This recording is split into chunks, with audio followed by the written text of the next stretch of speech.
1967 Los Angeles. Alice gender एक मजबूत इरादों वाली महिला थीं, लेकिन अपने पति रॉजर की अचानक मौत ने उन्हें अंदर से तोड़ दिया था। रॉजर उनके जीवन का सहारा थे और उनकी कमी हर पल महसूस होती थी। अपनी दो प्यारी बेटियों 15 साल की पॉलिन लीना और 9 साल की डोरिस के लिए एलिस को मजबूत बने रहना पड़ता था। घर चलाने और बच्चों का पालन पोषण करने के लिए उन्होंने एक अजीबोगरीब काम शुरू किया था। वो लोगों को बुलाकर दिखाती थीं कि वो आत्माओं से बात कर सकती हैं। उनका घर, जो कभी हंसी खुशी से भरा रहता था, अब एक उदासी और खामोशी से घिरा रहता था। एलिस अपने लिविंग रूम में ही लोगों के लिए आत्माओं से बातचीत का नाटक करती थीं। वो एक ऊइजा बोर्ड का इस्तेमाल करती थीं, एक लकड़ी का बोर्ड जिस पर अंग्रेजी के अक्षर और 0 से 9 तक के नंबर बने होते थे, साथ ही हाँ और नहीं भी लिखा होता था। वो और उनके ग्राहक बोर्ड पर एक छोटा सा तिकोना टुकड़ा रखते थे जिसे प्लेन चैट कहते थे और फिर सवाल पूछते थे। एलिस चालाकी से प्लेन चैट को थोड़ा बहुत हिलाकर ऐसे दिखाती थीं जैसे आत्माएं जवाब दे रही हों। लीना और डोरिस भी इस काम में उनकी मदद करती थीं, हालांकि लीना को ये सब थोड़ा अजीब लगता था। एक दिन कुछ ऐसा हुआ जिसने सब कुछ बदल दिया।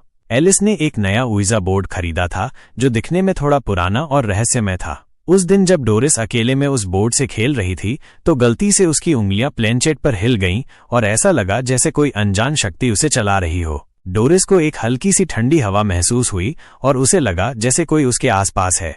तभी प्लेनचेट धीरे धीरे हिलना शुरू हुआ और उसने कुछ अक्षर बनाने शुरू कर दिए, मरकस। डोरिस डर गई, लेकिन उसे ये भी लगा जैसे कोई उससे बात करने की कोशिश कर रहा हो। अनजाने में डोरिस ने मार्कस नाम की एक आत्मा को अपने जीवन में बुला लिया था और वो आत्मा धीरे धीरे उसके शरीर में घुसने लगी थी। इसी दौरान एलिस को बैंक से एक बुरी खबर मिली। उनके घर का कर्जा बहुत बढ़ गया था और अगर उन्होंने जल्द ही पैसे नहीं चुकाए तो बैंक उनका घर नीलाम कर देगा। एलिस बहुत परेशान हो गई। ये घर रॉजर की निशानी थी और वो इसे किसी भी कीमत पर खोना नहीं चाहती थीं। डोरिस, जो अब मार्कस की आत्मा से कहीं न कहीं जुड़ चुकी थी, ने एक रात ऊइजा बोर्ड से मदद मांगी। उसे लग रहा था कि वो अपने मरे हुए पापा से बात कर रही है। बोर्ड पर प्लेनचेट हिला और उसने बेसमेंट की दीवार में छिपी हुई एक जगह की ओर इशारा किया। डोरिस डरते डरते बेसमेंट में गई और उस जगह को ढूंढा। वहां उसे एक पुरानी थैली मिली जिसमें बहुत सारे डॉलर भरे हुए थे।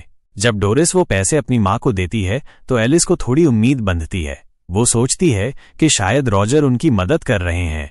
परिवार एक रात फिर से ऊइजा बोर्ड से बात करने बैठता है। एलिस एक ऐसा सवाल पूछती है जिसका जवाब सिर्फ रॉजर को ही पता हो सकता था। एलिस ने रॉजर को कब और कहां बताया था कि वो लीना के साथ गर्भवती है। बोर्ड पर प्लेनचेट धीरे धीरे हिला और उसने सही जवाब दिया। यह देखकर एलिस बहुत खुश हो गई और उन्हें सच में यकीन हो गया कि वे रॉजर की आत्मा से संपर्क कर पा रही हैं। लेकिन उन्हें ये नहीं पता था कि वो जिससे बात कर रही हैं वो रॉजर नहीं, बल्कि मार्कस नाम की एक बुरी आत्मा है जो डोरिस के शरीर का इस्तेमाल कर रही है। धीरे धीरे डोरिस में अजीब बदलाव आने लगे। वो गुमसुम रहने लगी। उसकी आंखें अक्सर खाली खाली दिखाई देती थीं और कभी कभी वो अजीब आवाजें निकालती थी। लीना को अपनी छोटी बहन की ये हालत देखकर बहुत चिंता होती थी। एक दिन लीना को डोरिस की लिखी हुई कुछ कागजें मिली। वो ये देखकर हैरान रह गई कि वो पूरी तरह से पॉलिश भाषा में लिखी हुई थीं, जबकि डोरिस को पॉलिश का एक शब्द भी नहीं आता था। लीना डर गई और उसने उन कागजों को अपने स्कूल के प्रिंसिपल फादर टॉम होगन को दिखाने का फैसला किया। फादर टॉम एक समझदार और दयालु व्यक्ति थे और लीना को उम्मीद थी कि वो उनकी मदद कर सकते हैं। फादर टॉम उन कागजों को देखकर चिंतित हो गए। उन्होंने लीना को बताया कि ये पॉलिश में लिखी हुई एक डायरी के पन्ने हैं। वो खुद पॉलिश नहीं जानते थे, लेकिन उन्होंने महसूस किया कि कुछ गड़बड़ है। वो एक दिन एलिस और उसकी बेटियों से मिलने उनके घर गए। उन्होंने बहाना बनाया कि वो अपनी मरी हुई पत्नी ग्लोरिया की आत्मा से बात करना चाहते हैं और उन्होंने ऊइजा बोर्ड का इस्तेमाल करने का सुझाव दिया। जब वे बोर्ड से सवाल पूछ रहे थे तो फादर टॉम ध्यान से डोरिस को देख रहे थे। उन्होंने महसूस किया कि डोरिस सच में किसी आत्मा से बात नहीं कर रही थी, बल्कि जब भी वो कोई सवाल सोचते थे तो डोरिस ठीक वही जवाब प्लेनचेट के जरिए बता रही थी। उन्हें समझ आ गया कि डोरिस किसी तरह उनके विचारों को पढ़ सकती है। बाद में फादर टॉम ने एलिस और लीना को सच्चाई बताई। उन्होंने कहा कि डोरिस ने ग्लोरिया से बात नहीं की, बल्कि वो उनके मन की बात जान रही थी। उन्होंने उन पॉलिश के पन्नों के बारे में भी बताया। उन्होंने पता किया था कि ये एक मार्कस नाम के पोलैंड के रहने वाले आदमी की डायरी के पन्ने हैं, जिसे दूसरे विश्व युद्ध के दौरान बंदी बना लिया गया था। मार्कस और दूसरे कैदियों को इस घर के बेसमेंट में लाया गया था, जहां एक क्रूर डॉक्टर उन पर भयानक प्रयोग करता था। फादर टॉम ने बताया कि मार्कस और उन दूसरे कैदियों की आत्माएं तब से इस घर में भटक रही हैं जब से जेंडर परिवार यहां रहने आया है और वे उन्हें देख रही हैं। ये सुनकर एलिस और लीना डर गईं। उन्हें एहसास हुआ कि वे कितनी बड़ी मुसीबत में फंस गई हैं। एक शाम लीना का नया बॉयफ्रेंड माइकी उनसे मिलने आया। वो एक अच्छा लड़का था और लीना उसे पसंद करती थी। जब वे लिविंग रूम में बैठे बातें कर रहे थे तभी डोरिस वहां आई। उसकी आंखें अजीब तरह से चमक रही थीं और उसकी आवाज में एक बदलाव था। अचानक डोरिस ने माइकी पर हमला कर दिया। उसकी ताकत इतनी बढ़ गई थी कि माइकी उसे रोक नहीं पाया। कुछ ही देर में माइकी खून से लथपथ जमीन पर गिर पड़ा और उसकी मौत हो गई। लीना और एलिस ये देखकर सदमे में आ गईं। उन्हें समझ आ गया कि डोरिस अब पूरी तरह से उस बुरी आत्मा के वश में है। फादर टॉम को बुलाया गया।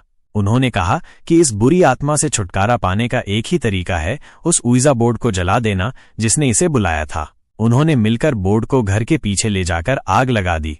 इसके बाद फादर टॉम उस सीक्रेट कमरे को ढूंढने के लिए बेसमेंट में गए जिसके बारे में मार्कस की डायरी में लिखा था। वहां उन्हें भयानक दृश्य दिखाई दिए, खून के धब्बे, अजीबोगरीब औजार और दीवारों पर डरावने निशान।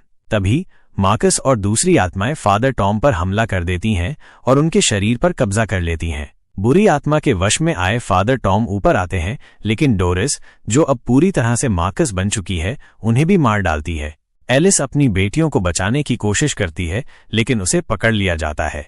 तभी रॉजर की आत्मा दिखाई देती है और बेहोश लीना को उठाकर उसके बिस्तर पर लिटा देती है। लीना को धुंधली याद आती है कि कैसे पहले उसके पिता की आत्मा ने डोरिस की गुड़िया का मुंह सिल दिया था ताकि डोरिस को आवाजें सुनाई न दें। उसे अचानक एक भयानक विचार आता है। उसे डोरिस का मुंह सिलना होगा ताकि आत्माओं की आवाजें शांत हो जाएं और वे उसे परेशान न करें। लीना हिम्मत करके डोरिस के पास जाती है और सुई धागे से उसका मुंह सिल देती है, लेकिन इस प्रक्रिया में डोरिस की सांसें रुक जाती हैं और वो मर जाती है।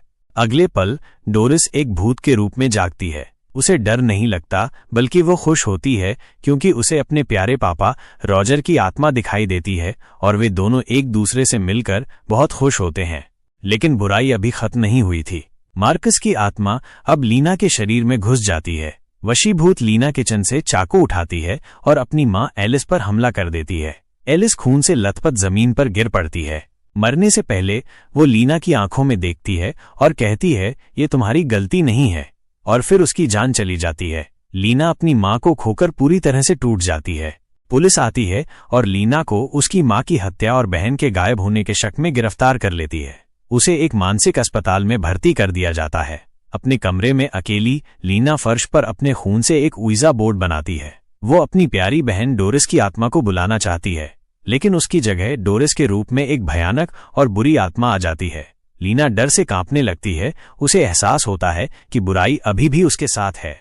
फिल्म के अंत के बाद का दृश्य 47 साल बाद 2014 में एक बूढ़ी लीना अब भी उसी मानसिक अस्पताल में भर्ती है। उसके बाल सफेद हो चुके हैं और उसकी आंखों में एक गहरा दुख दिखाई देता है।